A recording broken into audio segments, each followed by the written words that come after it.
Fallout is going down the drain. Starfield is absolute trash. The Elder Scrolls 6 is no longer loved than expected. Bethesda is filled with absolute talentless losers. And how has your day been? Salutations, everybody. It is Maddie here today. I hope you're all doing absolutely excellent. Certainly you're doing better than Bethesda, because this video is directed more at them because there's a really big problem at play here, not just with one of their games, but all of their games, and it's unacceptable. Now, I want to shout out my friend Juicehead. I'll have both his videos linked down below, but he's covered all of this pretty extensively, and a lot of the research was done by him for this video here. But I want to signal boost a lot of the things he's talking about, plus just... Was it? We watched Juicehead videos. It's one Bethesda that is not doing good things for Fallout video is the exact same as the next one, because the next one is probably rehashing 75% of the old video. Share some of my own personal thoughts on the problem at hand here. But the reality is, as we've covered in the past on this channel, Bethesda did break Fallout 4 with the next-gen update.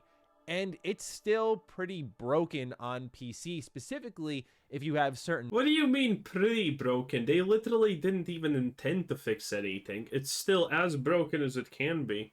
Mods installed that are key mods that millions of people use across both consoles and PC.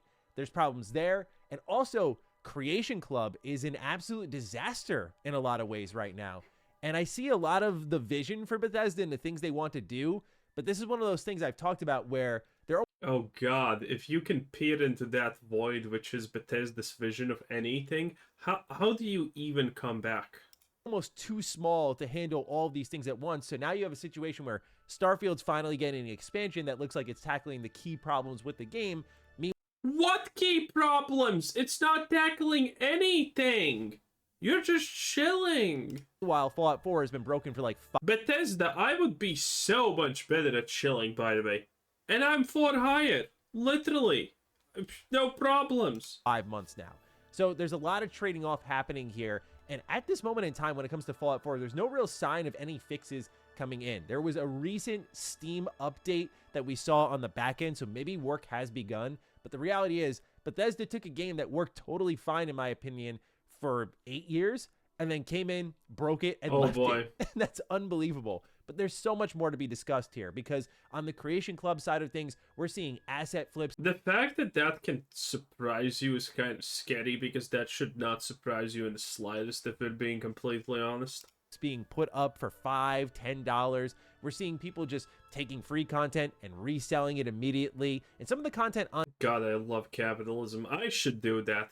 I should just repost already existing mods on sale there from verified creators is, I'm going to be real, laughable. There's a lot here to unpack. Ladies and gentlemen, welcome, and let's begin at the top here. With Fallout 4 in its next-gen version, on PC, it stutters frequently. Now, you may remember when I did my Fallout 4 next-gen review, I highlighted that the PC version was in a much worse state when it came to, like, things as easy as load times, where I immediately said, this is awful over here.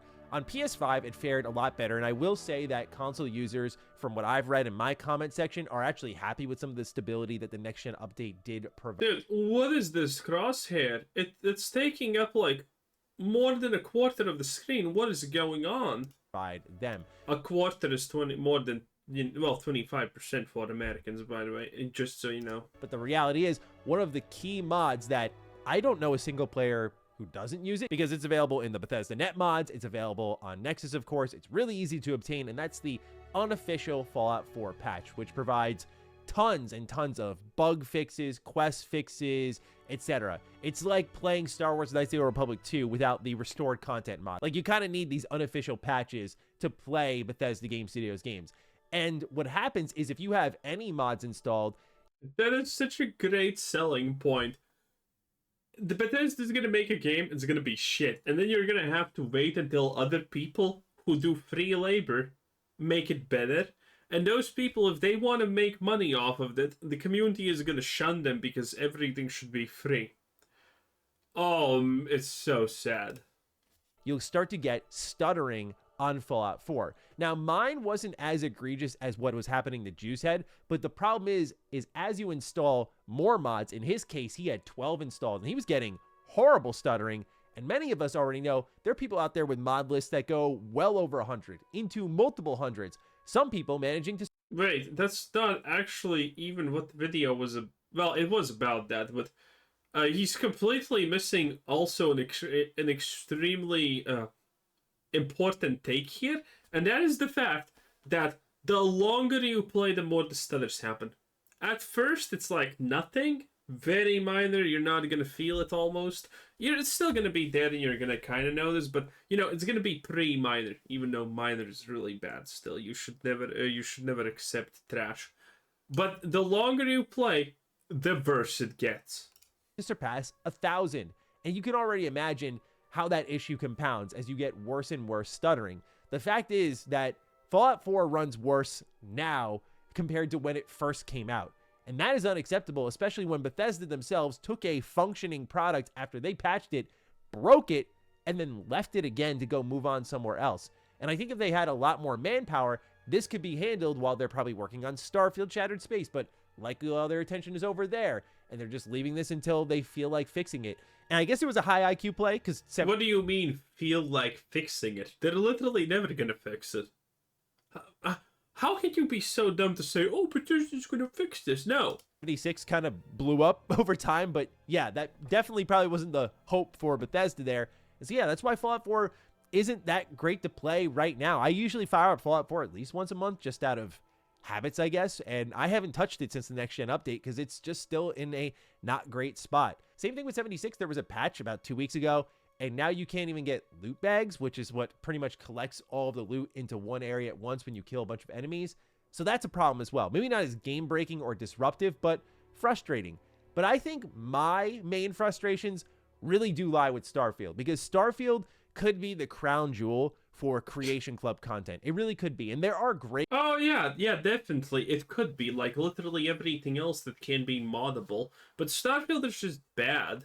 Creations in there, like Escape. And we've gotten amazing creations in the past, like I've covered here in the... Listen, I don't like Fallout 76, but even I can say a couple of good things about it. At least it feels like, the experience that you want. But Starfield, I literally cannot name a single good thing about Starfield.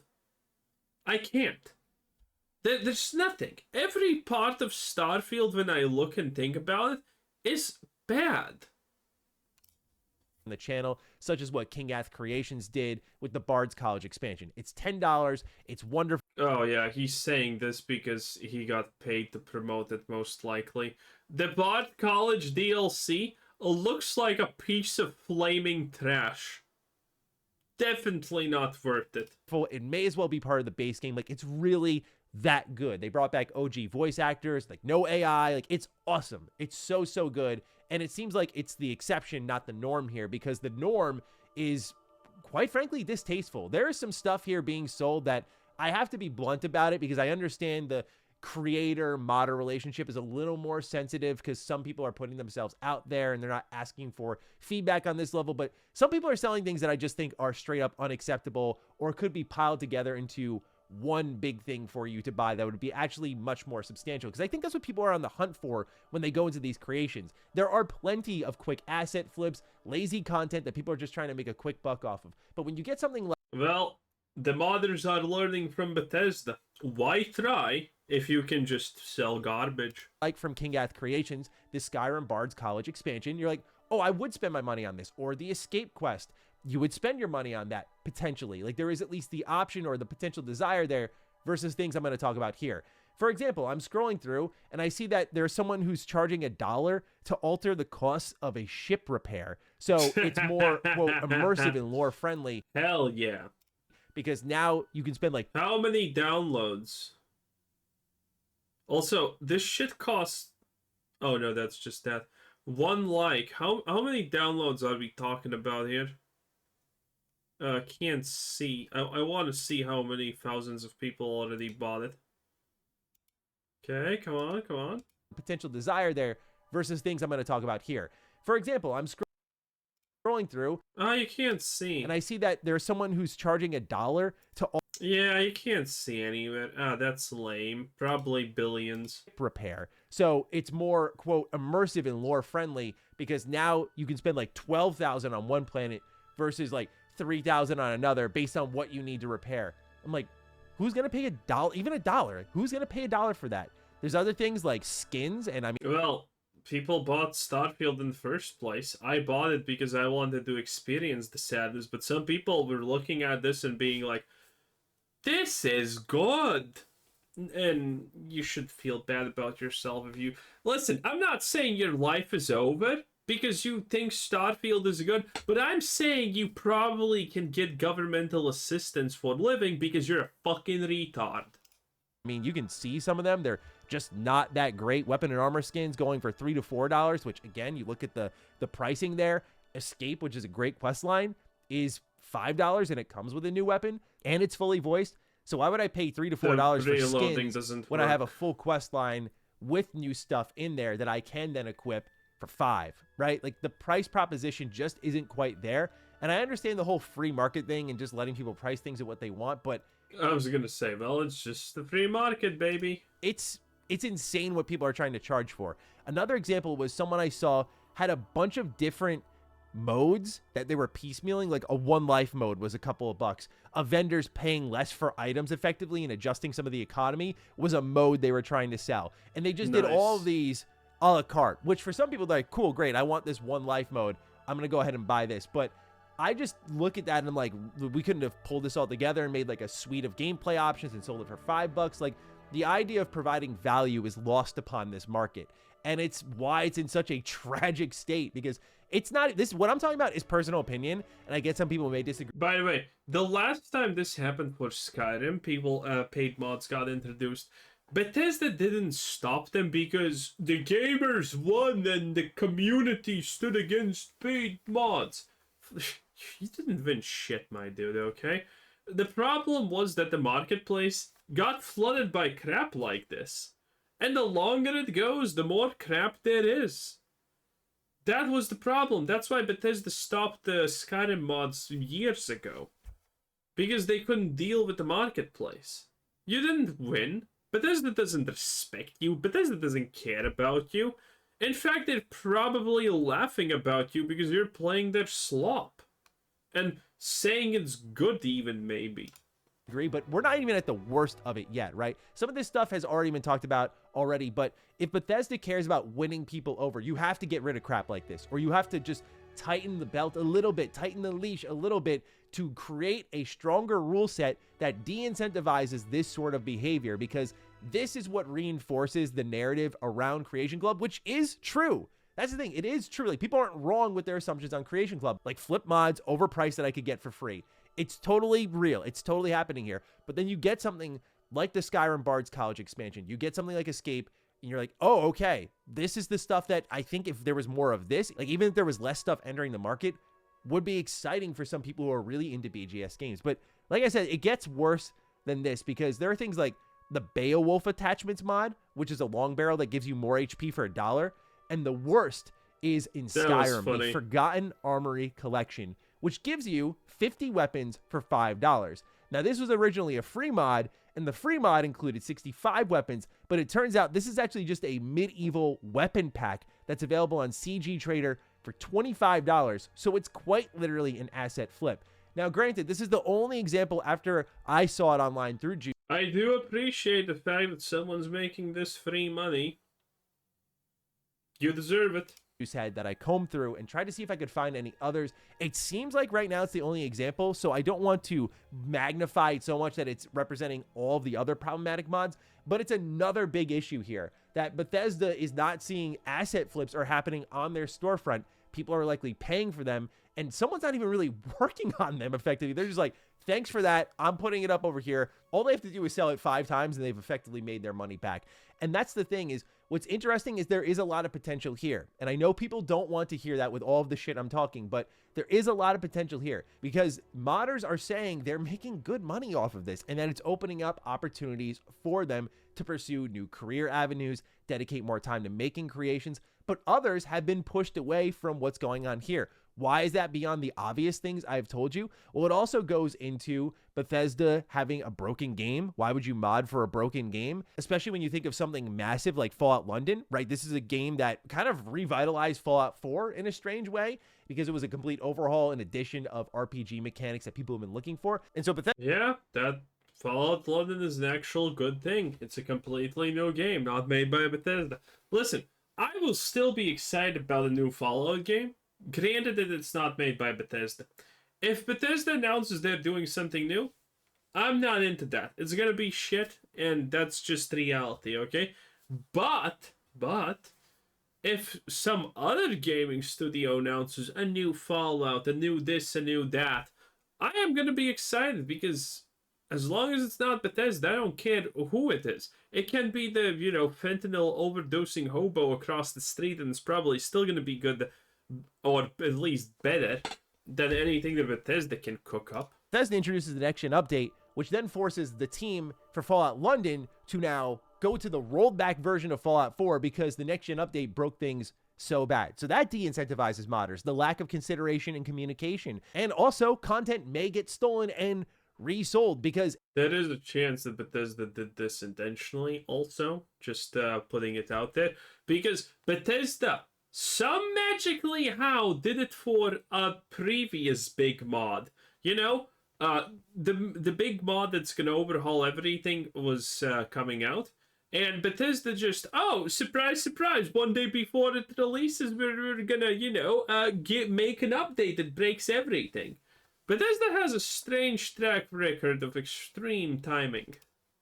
Entering the program is easy. Becoming a verified creator for Bethesda Game Studios is ridiculously easy, it's been said. And that's the thing that I think if they tightened up the most on would prevent a lot of this stuff from leaking through. I don't know how they would verify this fully. My suggestion would be have them make a couple of mods and show up with something of quality. And then with that in mind, they can earn their way into the creator program or have like a vouch system where it's like, oh, I'm a creator and I'm friends with this creator who wants to get into the program. So therefore, you're kind of using that network that really built the modding community in a way that kind of lets people in selectively. I hate to advocate for gatekeeping, but when you see what's being sold here, and especially some of it just being stuff that was outright someone else's, I think it is a little bit alarming, and it calls for some... Dude, if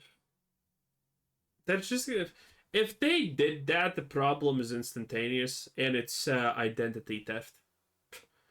Listen, there is absolutely no problem for someone who hasn't made anything, if they tighten the noose on this one, to just go ahead, go to like Nexus Mods or something, and find some good creator, and then just, pretend that they are them, and then, just sell another person's work. It's very simple, and that's gonna happen, because what is Bethesda gonna do about it? Probably nothing. They're probably not gonna actually vet things, and yeah, that just creates more problems, actually. Some sort of action. And last but not least here, the discovery system is awful. So when you're searching for a mod, it's tough to find even the best of the best, even the highest rated ones. And why would anyone work for a system where it's tough to find what exactly people want to play? Yeah, we know this. Well, anyway, Matty, good job. You shilled for Bethesda a little bit more.